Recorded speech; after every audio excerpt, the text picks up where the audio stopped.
Hello everyone and welcome to another episode of On the Spot. This week's show is brought to you by EA's The Lord of the Rings, The Battle for Middle-earth. It's in stores now. When? It's in stores now, Ryan Right Davis. now. So check it out. Ryan Davis, we have a great show today. We got Bryan Ekberg here. Bryan, how you doing? Good, just doing great. Bryan will be playing World of Warcraft against you, the viewers, so hop online, find him right now. Bryan, why don't you tell everyone where you are? We are in Stormwind in the Valley of Heroes, and everybody's getting together, and we're going to go probably trash some spiders or something. Your server, what server are you We're on the Ner'zhul server. Ner'zhul server, hop on there. You heard it, Stormwind Valley Heroes. Great, find him, run around. He's actually with about 5 GameSpot editors or so. It's a big posse. You'll have a good time. You'll see yourself live right here on the show. However, Ryan Davis, we have a great show today. We do. We have a great show. We're going to be playing some MechAssault 2 Lone Wolf multiplayer later on. Certainly. We're going to see an interview and presentation on the new Cell processor. That's right. And we'll be talking about what we want to see in the next generation of platforms. And we want to hear what you want to see. So if you're a GameSpot Complete member, use the form you see on the page right now. Say, hey, on my next console, I want, HoloVision. Make something up. If it's something good, we'll read it on the show. It'll be a lot of fun. Also, what else are we going to be doing? We'll be teasing the Game of the Year coverage that you'll be seeing on the site very, very soon. But most importantly, Ryan, why are you here on the show and not Ryan McDonald? I'm here because Ryan McDonald is not here. He's over in Japan right now for the launch of the PSP. The launch of the what? The PSP, the PlayStation Portable. Oh, what's that? Perhaps you've heard of it. Maybe just a little bit. He's over there right now. That's right. Ryan is over there with Ricardo and Jeff, and they got their hands on the PSP. They flew over yesterday, landed at on Sunday or whatever it is. I think they landed 3 days ago. 3 days ago, yeah, the crazy time warp that you get with Japan. But they literally pretty much stepped off the plane, got their hands on the PSP, and here is what they had to say.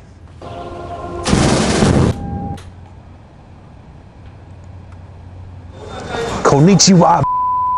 Hey man, this thing's not supposed to be out till Sunday. We got one now. Check this out. In case you don't know, that's PSP. All right, we're gonna go up to the room before we get mugged, and we'll show you some more of this stuff. So this is it. Cool. Let's see it. We will. So we gotta tear into it. In case folks are curious, you got manual.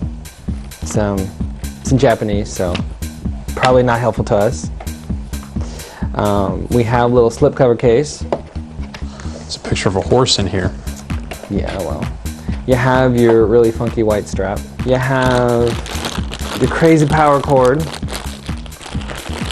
which we got here. And then here are your little earphones with a little clip and the little remote control stuff on. Then you have the hotness, which is the PSP. Go ahead. All right. Have some fun. Basic format of the system as far as control goes is very much modeled after kind of the classic PlayStation format. You have your triggers up here. You have your standard 4-button configuration, the standard PlayStation style D-pad. The big addition here is this little disc. Now it sounds like, from what we've heard from developers, that this disc actually is not analog, though it certainly does feel like it when you're sliding it around. It's over here on the right side of the unit, and you slide it up and it'll start the unit up.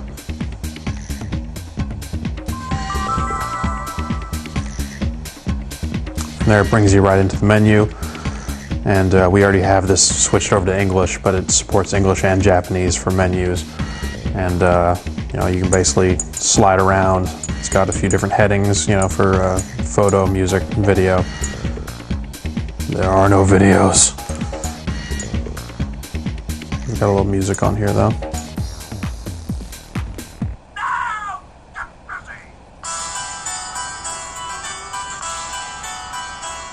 This is turned all the way up. It sounds pretty good. Over here on the left side of the unit, you have the network switch. Basically, you can flip this up and turn on networking. And this allows you to connect wirelessly to other units or anything like that. And you can turn it off, and that presumably will save you some battery life. Also got some power save settings here. You can turn on some various auto sleep modes and backlight. Actually, it'll do 3 different levels of backlighting. This is the demo disc that comes with the unit. It just clicks right into place. Click down and it starts spinning up.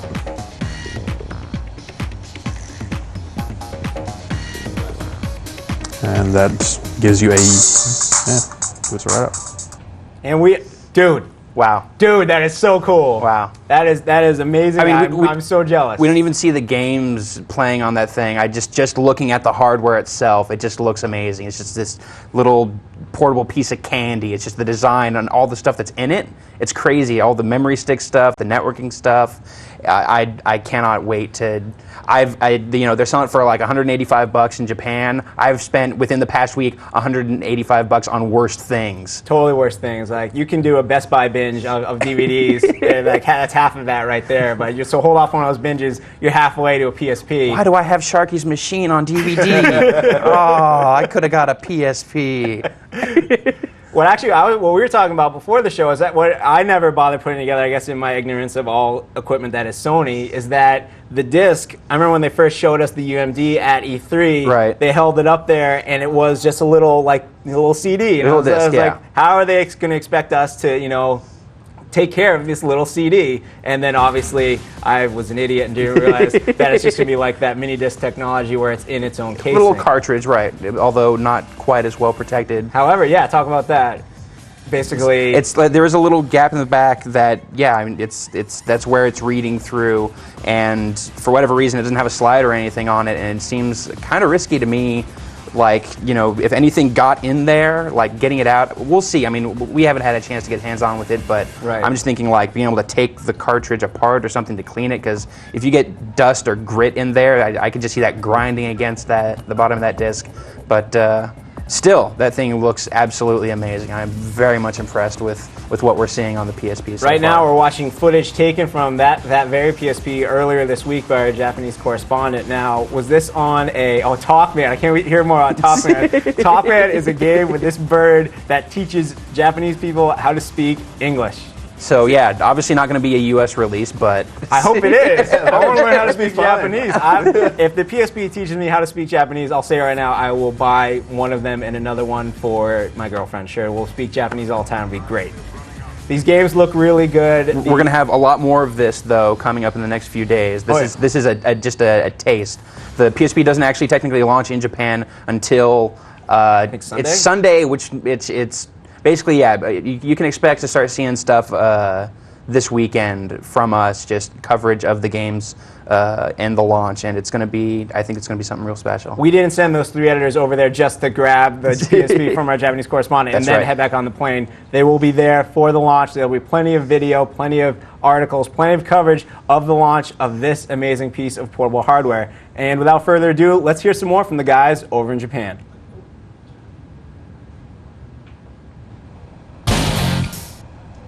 Okay, so just to give you an idea of kind of the size of the unit, the PSP is actually a little bit smaller than it seems, on camera and in photos. I know that at least that's kind of the impression I got from it. It looked like enormous. Yeah, I mean, I think part of the reason, because if you look at it like this, is just the fact that I don't think anybody's brain was quite ready for a screen that was this big on a portable unit. Yeah, The yeah. assumption was it had to be this big. Yeah, exactly. But it's actually not. Just for comparison's sake, hold up a few different things. So, 4 gigs versus half a gig. And don't forget the classics. We even managed to dig up some mini disc. This is a re-recordable format that Sony came out with for music, and then eventually later on data. Lossy compression, kind of stupid, but obsolete when it came out. But they're actually pretty similar in size, except this holds 1.8 gigs and this holds probably like 400 megs, something like that. It's 74 minutes of audio compressed down. But the discs themselves, once you get through the case, actually pretty much the same size. So they obviously, took a few lessons from this and applied it to the UMD format, and that's interesting to see. The back of the UMD disc, you can get right to it. There's no slider or anything preventing you from licking the bottom of the disc or doing anything weird to it. So you're gonna want to take really good care of yeah, things. pretty much. They're treat them like CDs, I guess, is the lesson there. So you can actually use the PSP itself as a USB device to get things on and off of the memory stick. You basically just hook it up to the top right here, fire up the system, and in the menu there's a USB connection mode that when you go to that, the system will recognize it basically as if it were any other hard drive, and it has a directory structure for audio and video once you format the memory stick that you can use to dump things on and off. Now the value pack actually comes with a memory stick, and this actually little 32 meg one here that actually says PSP on it, which is cool. But I mean, 32 megs, fine for your save games, but once you start getting into MP3s and stuff, you want to move up a bit. This is a half a gig right here, which seems to be the largest one available. There are 1 gig sticks out, but they're full-length memory sticks, not these new duos. So I'd expect that a 1 gig would be out pretty soon if it isn't already. The memory stick actually just fits right into the side of the unit. It clicks right down in, and then if you want it out, you can spring it right out like that. If you don't want to use the PSP to connect this up, you can actually go out and buy a memory stick reader and just copy files, directly using this. We picked this one up down the street here for about 20 bucks. There are definitely cheaper ones available, but this one was shiny, so obviously it's the better choice. It's pretty impressive, I just wish we had some more games to play on it right now, but the system's launching pretty soon, and there'll be some games in stores. We will, of course, be here to cover that stuff, so stay tuned to the site, and let's go back to the studio. Rich. Thanks, Jeff. And that, I am really jealous of you and wish I was in Japan right now playing with that PSP. To echo his comments, that thing it is so much smaller than you really get a sense for in looking at screenshots and video of it. It's so tiny, and it's kind of mind-boggling that there's that much technology packed into it. I think what showed the most when we held it up next to the SP, oh yeah, the GBSP, I thought it was going to dwarf that, but it's just a little bit bigger. The SP is kind of small. I have problems with it, and the PSP, it looks like it's just, that screen is so huge and nice. And so send in your questions right now about the PSP, and we'll read them. Ryan, do you have a good question? For the PSP? Yes. I have one from Jorge and Corona. Go for it. All right. The PSP looks real nice, but with all the techie hardware stuff installed, would it be able to take a drop or a bump? He's wondering because he has children, and would he feel safe handing his children the PSP? I don't. I'm not sure that I would at this point. We haven't been stress testing it because we only have one. We don't want to see if it breaks if we drop it just yet. But one of the things I did notice was just that it seems like it's a really nice, compact piece of hardware, but it seems a little fragile. My impression of it, and the thing I was noticing when watching this video of the boys playing with it is how when they're handling it, that it seems like it smudges up really easily. That their thumbs the screen is so huge and it dominates the front of it so much. You can't help but get your fingers on it. You can't help but get your fingers on it, and so it's kind of getting smudged up like that. So that doesn't really answer that question, but I would say, to be honest, with any piece of hardware that I buy, I have a brother who is a mechanical engineer and 23 years old, and I don't trust him to hold anything that I spent money on. So maybe if you're a trusting father, sure, take the leap, buy a PSP, see what your kids can do with it, but I wouldn't. Ryan, you're saying you wouldn't either? At this point, no. All right. Well, I wouldn't give a little kid GBA when it first came out either. That's right. So wait till our hardware guys get a hold of it. Sergeant James will throw it against the wall. We'll see what happens with it. It'll be great. Take some shots at it. Do you have any other questions? I've got nothing else for the PSP at this moment. No. My question, James from Sydney, Australia. What's your opinion on the way the PSP handles and how does it feel? Unfortunately, they're in Japan. These are questions that hopefully will get answered, but it looks like they're having an awful lot of fun with it. It looks like it was fitting in both of their hands very easily. Jeff has big hands. Jeff's got big man hands, so they cruise through those menus really easy. I'm interested in why that's not an analog stick. That's like a disc. The disc thing that it looks analog, but it's not actually analog. That seems kind of odd, but interesting that it's that they have something they have kind of a redundant digital control scheme on there, but we'll see how that actually works out. That's the thing, is that right now we are just looking at the hardware, and it is kind of abstract because we don't have any games to really mess around with at this point. So, but next couple of days we're going to get our hands on these launch titles. We'll really be able to check it out and see how it goes. Luis in Los Angeles wants to go on the record saying the UMD will fail just like the mini disc did. Maybe as a media device, but I think the PSP will be okay. I think calling his shot now. He's calling his shot right now. I don't know about you guys, but the new UMD sounds like a redesigned and beefed up mini disc. I would agree. I think that is probably a pretty fair assessment of it.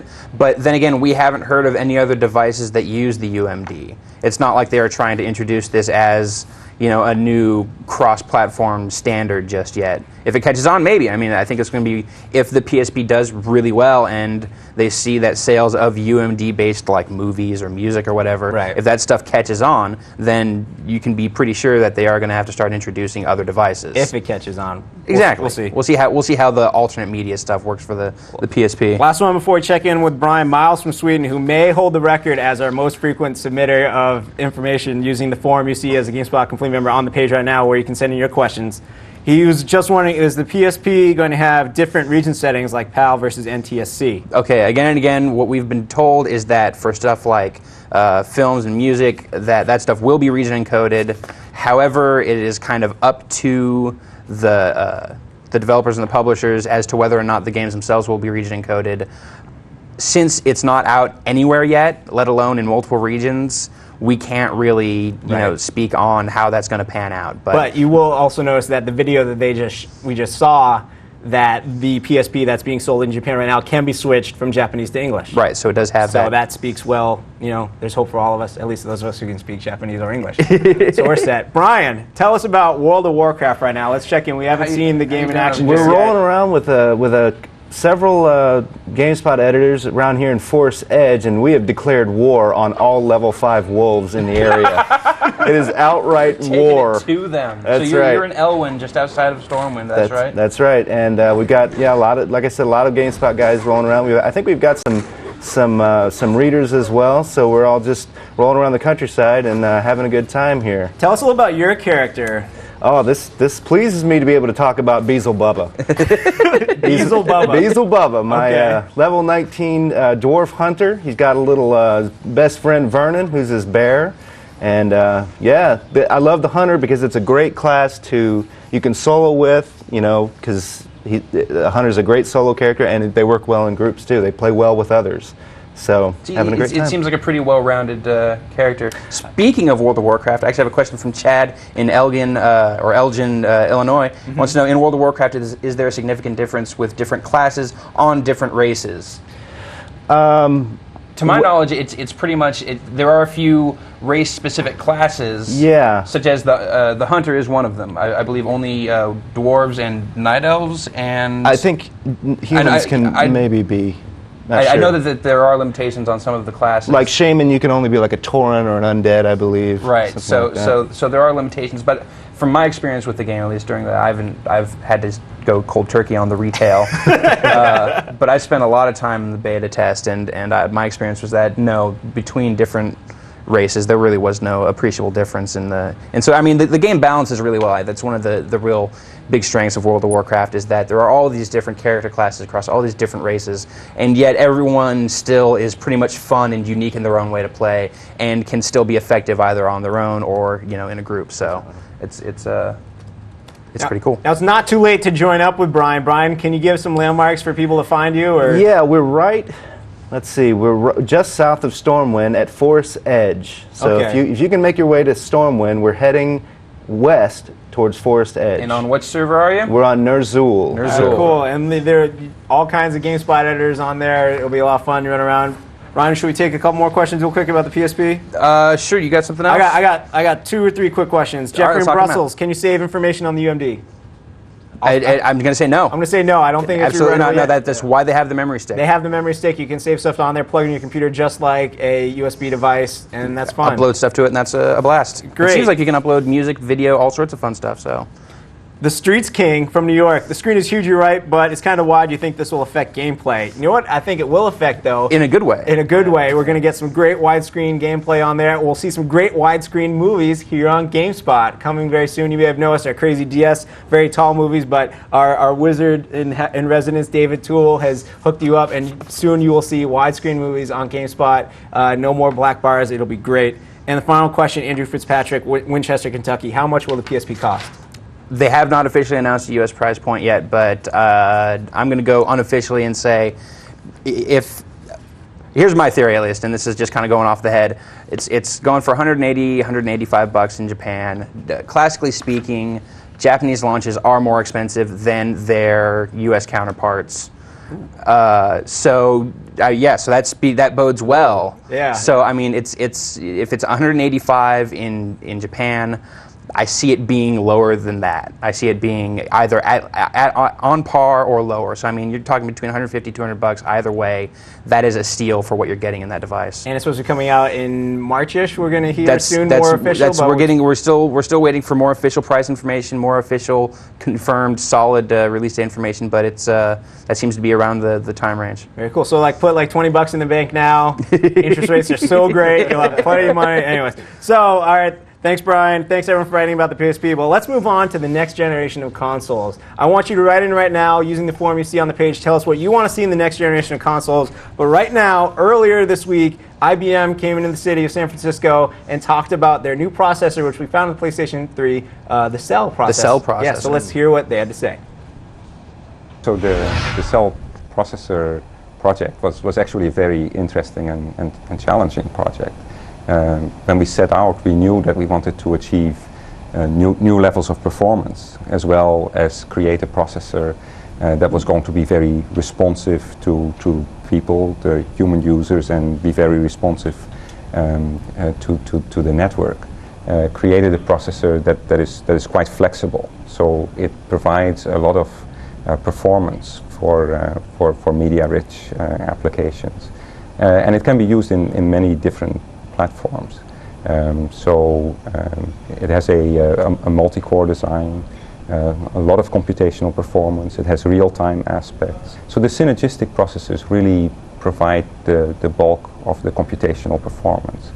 And the power architecture core is the core that really provides the bulk of the control. It is the place where you would run an operating system, for example. The Cell processor is not a graphics processor per se, and it might not obviate the need for some graphics acceleration in the system. But what it does do is that longer term, everything, including visualization, is going to try and move as close to reality as possible. And as you move closer and closer to realism, your computation, the type of computation that you do, begins to look more and more like what you do on supercomputers. An example of this is that you can probably use the synergistic processors to do new types of visualization. And examples might be things like raycasting. That is not the way graphics processors typically create an image. But it is a way to create an image in a more physically realistic way, and the resulting image actually tends to look quite realistic. Yeah, so we haven't disclosed the number of synergistic processors in Cell at this point. We will show an implementation at ISSCC in February. I think it is important to point out, though, that because the architecture is targeted at a wide variety of platforms, it's quite possible that in the longer term you might see implementations with varying numbers of synergistic processors.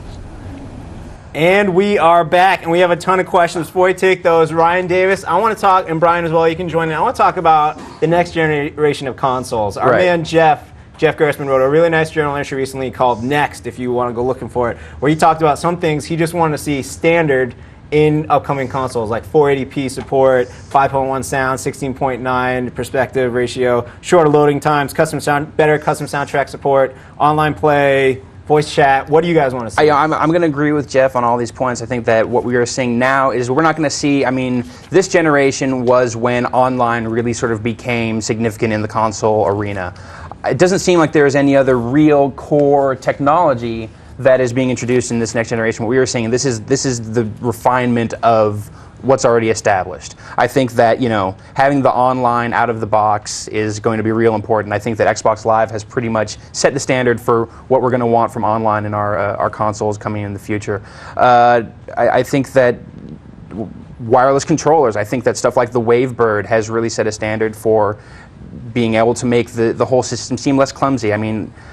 I've got my Wavebird sitting on my coffee table, and then I've got all these cables that I run to my Xbox and my PS2, and I'm like tripping over them all the time.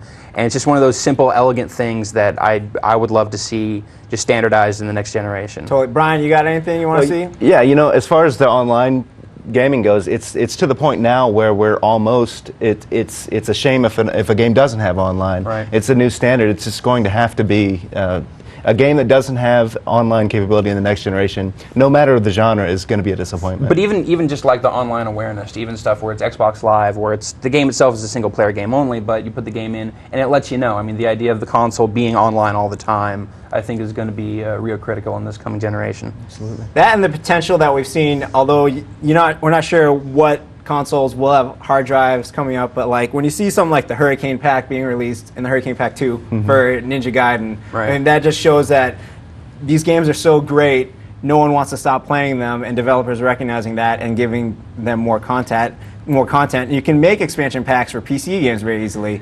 Can these next generation of consoles, keep bringing us added content like the Hurricane Pack? Are they going to move away from that? Well, a company like Bungie, who's done so much with their online component on Halo 2, has really raised the bar for online games. And you could apply that same level of just obsessive detail to almost any online game that has that capability can benefit from that kind of really intense detail on the online part of the game.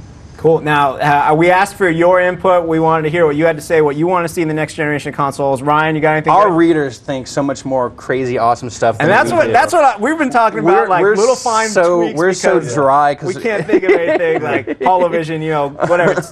All right, so we've got Grievous from California or Canada. Who knows? says, hey, what I really want for the next generation isn't necessarily a game, but an interface. I'd love to see HD visors with surround sound headphones. Using a visor would also make possible extremely effective 3D viewing as per Sharp's new technology, since each eye would have a dedicated screen. Oh, wow. That sounds awesome. See, that would be good. I want some Max Headroom stuff on my head. Totally. That sounds like Virtual Boy to me. I'm not so sure. Whatever. Now, they don't ever go to like those old virtual reality arcades where they put you in the helmet and the big booth and you like played like a bad mech warrior against each other. Yeah, no, I had such a problem though, as you put on the helmet and like the screen was like down here, so I'd be looking down, and as I looked down, that made my robot look down, so I was always looking down. Yep. Anyways, all right, let's hear. You have anything else, Ryan? Something crazy? Dedicated server software would make standard online for or should be made standard for online console games. They're what drive PC online gaming. Matchmaking servers work to an extent. However, dedicated servers are really needed to help communities flourish. I think that what we are saying is that the server-side support is really going to be a factor. It has been a factor for Xbox Live. The fact that Microsoft has been able to create this sort of standard system. At first, everyone was really freaked out about all of these mandates that Microsoft was putting on for Xbox Live, like saying, if you're going to make a game for Xbox Live, it has to have these things. Everyone's like, well, that's really restrictive. But in the end, it's turned out it makes this really clean, consistent experience. Whenever you get on Xbox Live, you always know you can expect certain things. So I think we are going to see that kind of stuff grow, and I think this is a totally awesome idea. I mean, honestly, I bought my PlayStation 2 a little late in the game, and why I bought it was so I could play Madden online with some of my friends around the country, and it's kind of unwieldy. You get like that weird menu system you have to go through, NADS or whatever, that pops up, and not only not do really I intuitive. think you have to sign the EA agreement each time you log on. It's a little and then even within, if you get games from different companies, then everyone has their own login system. Right. It's so transparent with Xbox Live. That's going to have to be a standard in the next generation. Alfredo in Chicago says, I want more HD TV support, and Charles in Jacksonville, Florida says, I want games to support 720p widescreen for all titles. Now, isn't there supposed to be HD TV is supposed to be everyone's supposed to have it by 2006 or 2005 or something? Or I don't. That's a question for Roger. I don't have it yet. Sure. Well, anyways, I would like to see it, yes. And we're approaching this future, supposedly, where everyone will be watching TVs that are HD TVs. I've got another one, Troy from South Surrey, British Columbia. He wants to see the upcoming consoles be region-free, which pretty bold request. Sure. I also want them to have built-in hard drives, DVD player capabilities out of the box, and the option that sort of expands upon the Xbox Live Arcade, where I can download my games directly from my consoles. Digital distribution. That, I think, could be a very important part of the next generation of consoles. The Phantom? Well, I'm thinking more along the lines of Steam right. for the PC Valve's solution for As long as, distributing Half-Life 2. as long as they don't make it just like Steam, you know. But well, yeah, I mean, Steam is sort of like a first example. We could go on for hours about the issues with Steam, but we won't. Mr. Chupon in New York City wants gloves like Minority Report. Totally. That was Yeah. the best part of that entire movie. So you want some power gloves? He wants some power gloves. Yes, he does. I want them too. That's That's the thing, is I still want the stuff that they've been trying to do for years. I mean, like the stuff that the iToy does still doesn't do it quite right, quite to the level that you want it to do. But that is the sort of stuff that people seem to really want from the future of gaming. So to learn more about what we do know about the future of gaming, I say check out GameSpot Hardware. There are stories on the Cell processor. The San Jose Mercury News clocked it at 4.6 gigahertz, which is very, very fast. Well, it's hard to say exactly what that means Right. for the infrastructure. Different infrastructures, the megahertz accounts for different things, but that is still a very high number. That is higher than anything AMD or Intel currently has on the That's market. right. And NVIDIA, they made the graphics processor for the Xbox, and now they're working with Sony for the graphics chip for the next PlayStation console. That's right, the jumping chip. It's all kinds of crazy stuff. So stay locked on GameSpot Hardware and GameSpot News, and they'll tell you everything we know as soon as they can. But you know what I love right now? What do you love right now? Robots. I love robots too, Ryan Davis. Let's play some robots. Let's play with some robots. Well, not quite actually, robots, yeah. but Fine, but let's play some MechAssault. You got that? you know, this All is right, this cool. is as close to robots. This is close enough for me. What so. you're looking at right now is we're about to play some MechAssault 2 Lone Wolf. We'll get through the loading screen right now, and we are playing the multiplayer version. I think it might be up to 4 people split screen. I'm not sure. We're playing 2 right now. We're gonna play 2-player split screen. This is Grinder. We're playing it in New River City. New River City. And this is basically just a survival mode. It's co-op. It's not one on. It's not versus. So we're going to be fighting some NPCs. So here we are in our. Here we are now. our I suits. am I'm Rich gonna on the left. Hop out, and All I'm right, Rich. see, Sucks. we're in the army You're gonna suits do here. some You can hacking. jump up. Right, look, that's me on the left. All right, now if you want to get in a mech though, you have to get out of your suit. Watch the guy on the right. 'cause he's Ryan gonna be the Davis one just doing totally got out of his awesome. mech, and I am hopping it. Where's my? I like this All one. right, let's go. I'm see going if to we get can find- the you know, mirror mech. blow up All right, now this is a little bit. survival mode. So basically, the whole point is that we are going to be attacked by Oh, here he comes. enemy mechs, and we must defend ourselves here. There's some nice look at the graphical damage. Oh, that's nice. All right, cool. Now let's actually go shoot. You want to come? people. You want to come help me out here? No, Rich? I'm taking out. Look what I did to that building. I am totally What good does that Godzilla do right me? now. Come on, help me. All right, fine. Help me Watch fight this. this gray robot here. That building was asking for it, by This the way. totally was. Oh. Is that enough? Is that enough? Oh, I got this. Now there are a ton of other multiplayer modes. in modes, this. and there's also Xbox Live support. Oh, we but- took that guy out. Oh, that was easy. Oh, Look, that's nice. That was a nice pretty little explosion. That's pretty really good. All right, who's next? So, As we were saying, there are destructible environments right now. as was the case with the original Oh, what is MechAssault. this? Oh, it's my shield. Oh, I'm gonna load that building over Shields are there. for suckers. All right, here we go. I'm gonna take out this guy. We have another guy over here for it? Yeah. All right, let's get into business. I'm gonna charge Now this shark real bad. we've had this game on the show before. When we played the single player, and it was a lot of fun. But this is I think this is where the game is going to be at. The original MechAssault was one of those first games that really kind of. It was actually one of the first Xbox Live games, period. This was the first Xbox Live game I really started playing. I'm gonna shoot you. Dude, I'm going to go change my mech. Okay. It was one of those games that made people say, "Wow, gotta have Xbox Live." And Totally. It made you forget that the game was, the single player game of the original MechAssault was not so great. We'll wait and see how this one turns out for the review, but it seems that the multiplayer game will again be really good. I don't know what this gun's going to do. Let's see something cool. That was Yeah, cool. so if you like shooting robots, which who doesn't? Come on. Oh gosh. This is we'll have more information on this game soon. You know what I liked was that first mech I had totally reminded me of Perceptor from Transformers with the big. I'm gonna shoot you. I'm gonna shoot you. Dude, don't shoot I'm gonna me. shoot your little human body. All right. Now, unfortunately, I can't mech jack anyone because I'm out of my suit. But there you go. That's what Team Killer. Rich sucks puts Rich on ice. That's what happens. That was great. MechAssault 2, Lone MechAssault Wolf. 2. It's a lot of end of the fun. month, it's coming out. We'll have a review up soon enough. This is the game that's coming out like 3 days after Christmas, I think December 28th or so. Good time. So when Yeah. you're returning your games that your aunt and uncle bought you that you didn't really want, look for this one. I guess that's probably their angle. It would appear. So And there's going to be a whole bunch of Xbox Live stuff for it. Look for more information on the site. It will be great. Now, Bryan Ekberg, yes, sir. how are things going on in the world of Warcraft? It's going great. We're actually underground in the town of Moonbrook, I believe. We're in a dungeon and we're rolling and we're killing these miner guys, these Defias workers. Oh no, you're killing Defias. Yeah, we're having a good time. It's a pretty good raid. They're workers? They're like workers, and we decided that this place didn't need to be mined anymore. Okay. Well, they're bandit miners. They're not good miners. They're scurvy miners. So this is kind of like the Clerks paradox, where you're just fighting the stormtroopers who are just there to work and build the Death Star right now. Yeah, they're That's what just you're doing. trying to make a buck, and we're ganking them with guns and stuff, you know? They don't agree with the alliance politics, so That's right.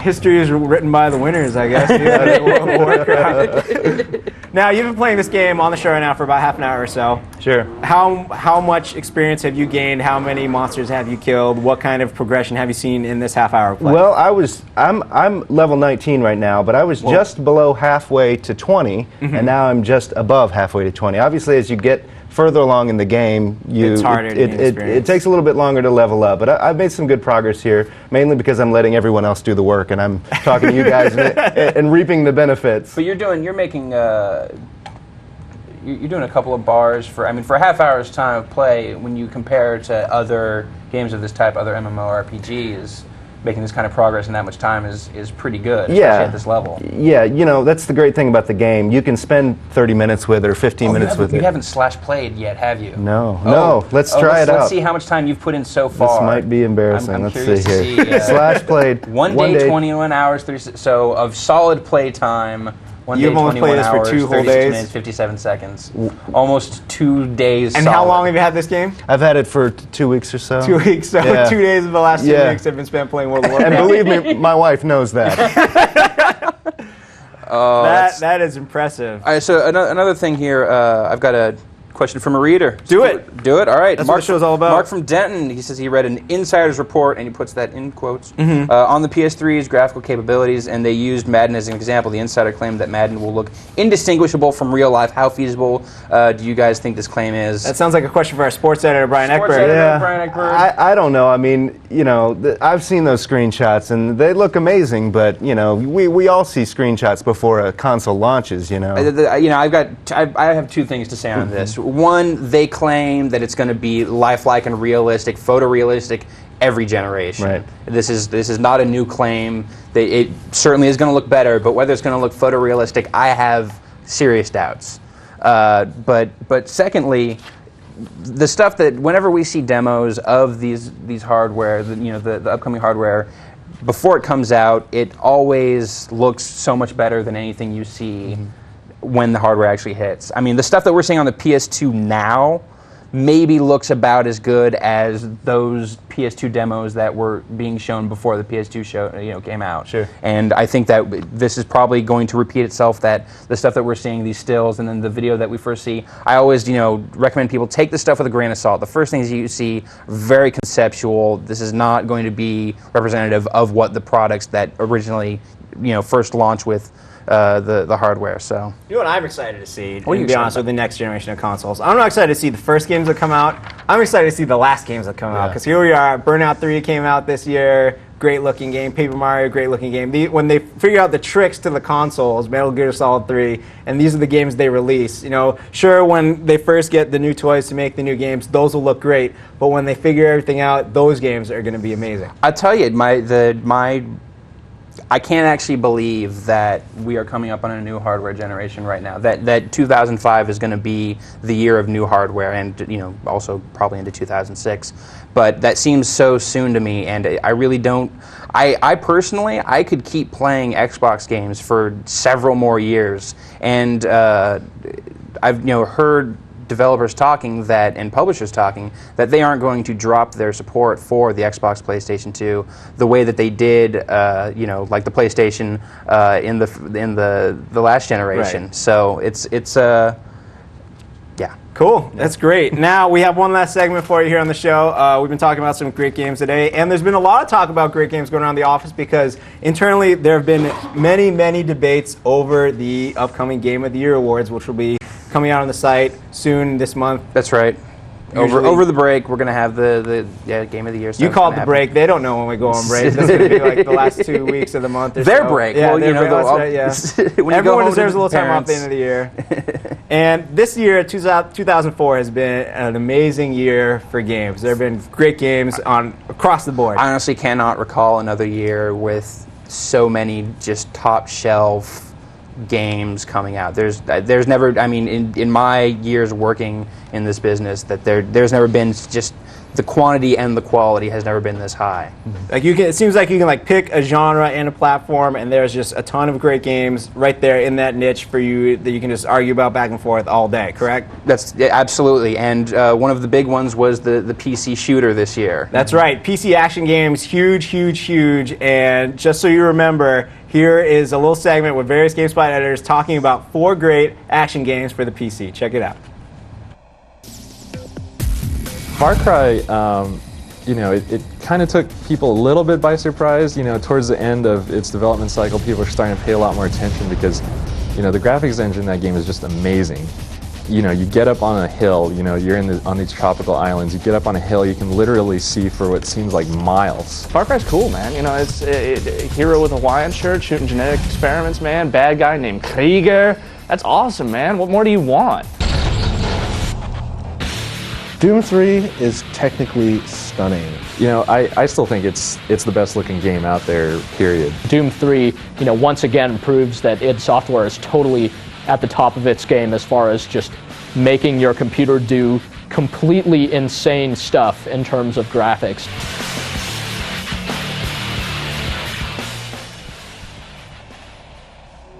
Unreal Tournament 2004 is just practically perfect. I mean, that game, I can't imagine someone being disappointed with what that game had to offer. That game is just one of those games that really typifies what a PC first-person shooter is all about. It's really fast-paced. The weapons hit hard. They're really satisfying to use. And it just came together as basically the biggest and best multiplayer shooter ever made. That game is just totally phenomenal and stands to be played just for many months, if not years. And then Epic has supported the game just in an amazing way over the course of 2004 with just really encouraging the map and mod making communities with various contests that have sponsored. So they put a lot of energy and then sponsorship money behind that to just really drive creativity and just a whole bunch of user-made content. Considering all the delays and disappointments, I think it really delivered on a lot of the promise that it was supposed to have.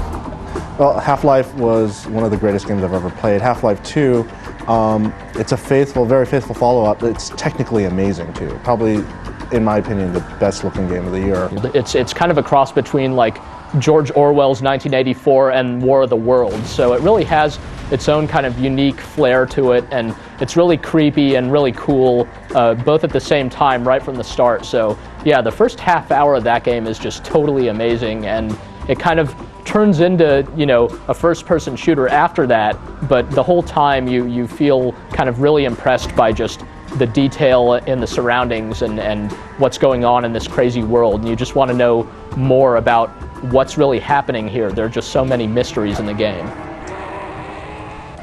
And it's time for us to wrap it up. Those are 4 great games. Everyone should be playing all of them regardless of who wins what and who says those games are going to win anything, because there are plenty other great games out there. Yeah, no, it's again, gotta repeat myself. Great year for games, great year for PC action games. All genres, everywhere. It's Made been for some amazing. long discussions. It has. There have been some long, heated discussions over the past few weeks. And if you stay tuned to the site, through the end of the month, we'll have be rolling out our best and worst awards. Cool, so let's wrap it up. We got some good questions here. I got a few more questions. I got a question here from Brinkman in Columbus, Ohio. Wants to know if the PSP can play DivX movies on the memory stick. As far as what Sony has said officially, it's going to be able to play MPEG-4 video, and I don't anticipate seeing any sort of support for DivX on there. You never know what the crazy wizards of the internet are going to figure out if you let them use it as a USB device. Yeah, there is that possibility. We'll see. I honestly believe that they'll probably stick to.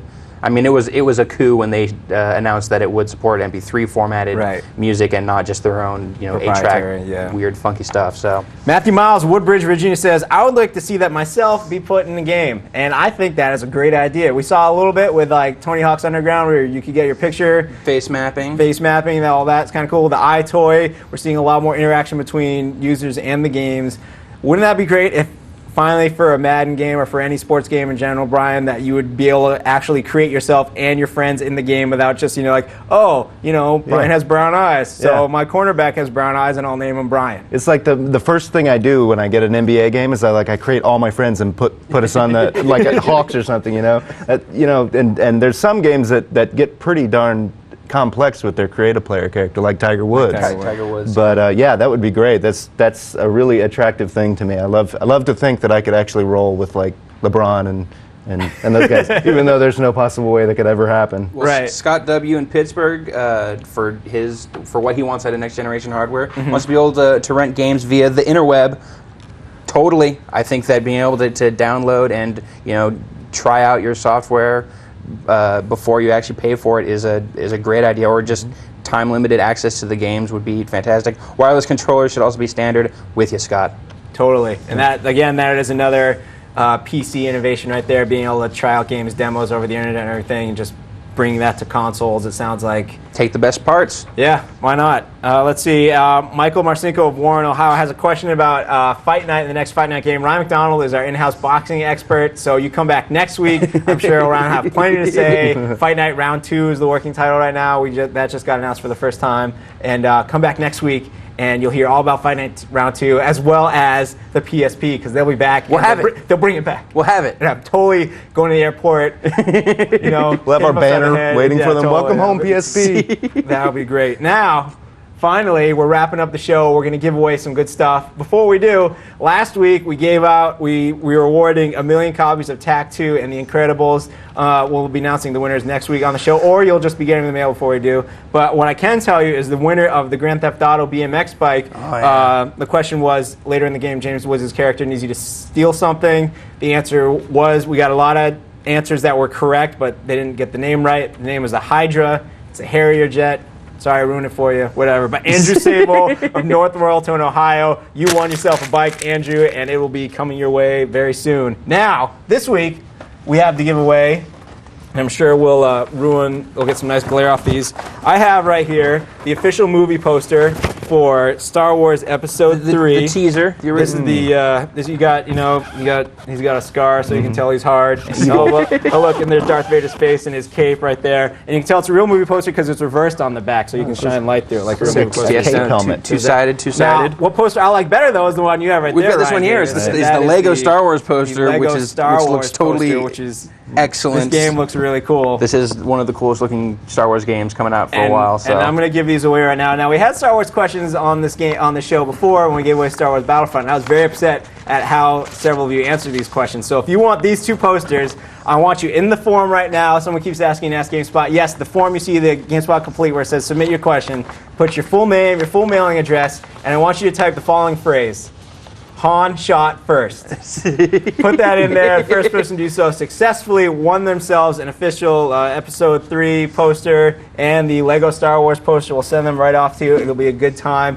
Anyone have anything final to say? Brian, how's World of Warcraft? Playing with everyone? I'm now sitting. I've been dancing for a while as well. Ryan, anything? I have to say that the look that we've gotten at the PSP has just made me that much more excited for this thing. I cannot wait for the launch this weekend. I cannot wait till the guys get back. I get to get my hands on one myself. I haven't actually touched one yet, so I am just getting more and more excited about this thing with every passing moment. I got my hands on like the fake one at E3 where you weren't allowed to pick it up. I didn't even get that. I didn't get anything. I haven't even seen it in person. I did see that. I'm sorry, it was a lot of fun. It was really, you missed out on it. Anyway, so thank you, Brian and Ryan, for coming by. Thanks to everyone in Japan for sending out stuff, and stay tuned to the site for more information from Japan. Thanks to all of our very patient and very confident crew who did a great job today, and thanks to all of you for watching. We'll catch you next week right here on The Spot.